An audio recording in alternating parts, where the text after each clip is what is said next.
To remove the door, you have to remove the door check strap. Unplug the electricity and loosen the grub screw of the hinges.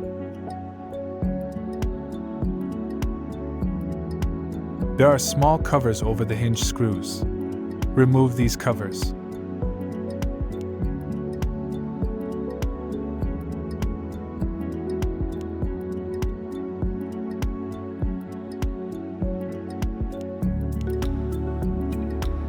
Unscrew the screw from the door check strap to the A-pillar, or, in the case of the rear doors, to the B-pillar. The process for disconnecting the door's electrical components may differ between models. Pull the locking tab on the plug upwards, then it will detach itself.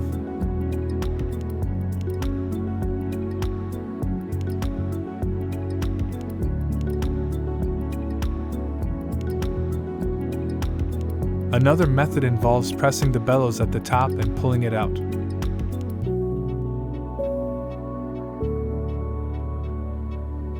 Then lever the plug's locking mechanism downwards.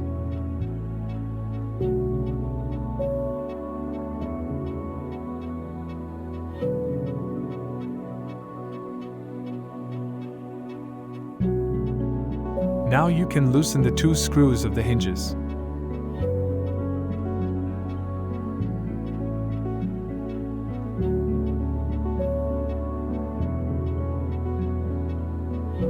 The door can then be lifted upwards out of its hinges.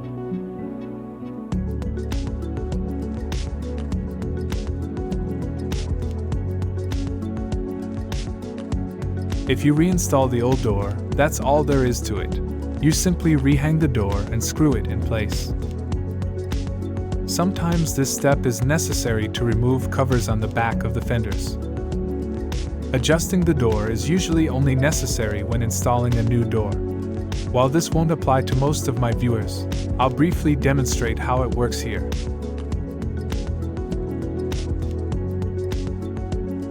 Installing a new door isn't quite so simple, and you have to adjust the hinges.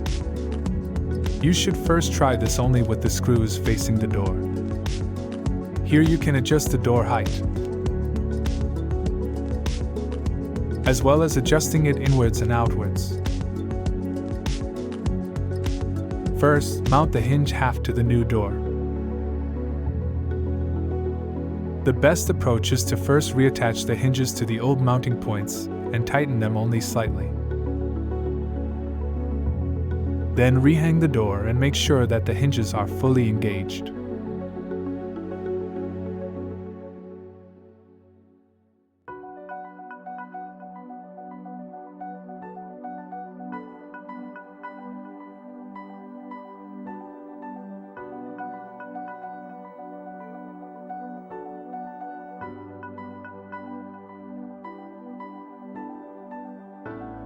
Now tighten the grub screws of the hinges.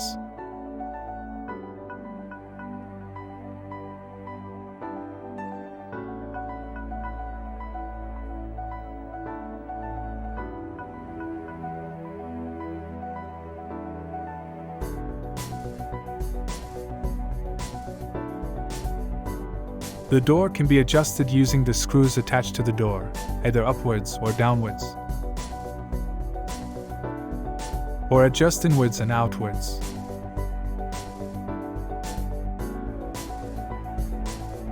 Here you have to keep closing the door and checking the gaps, adjusting them if necessary.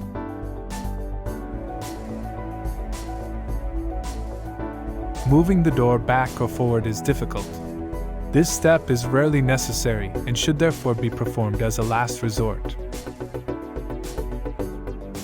To do this, you have to adjust the hinges on the respective pillar.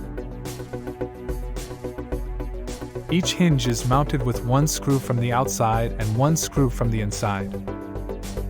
This is still quite possible with the lower hinge if you remove the inner cover. Pull the hood release lever and remove the lock at the rear. This is also similar for almost all models of the VW group. Now it varies again where the screws are located and how the individual covers are removed. This step should therefore only be carried out by experienced mechanics.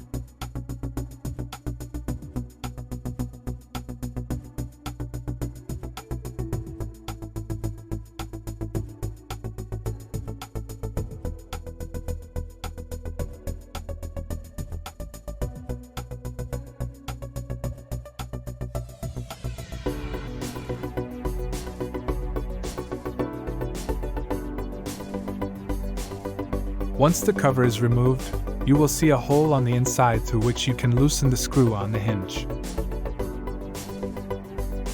With the upper hinge, it is almost impossible to access the back of the hinge without major disassembly.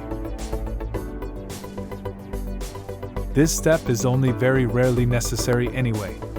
For example, in the case of a more severe deformation, i.e., after an accident. Therefore, the best approach is simply to adjust the door towards the door using the screws, and only use the hinges as a last resort.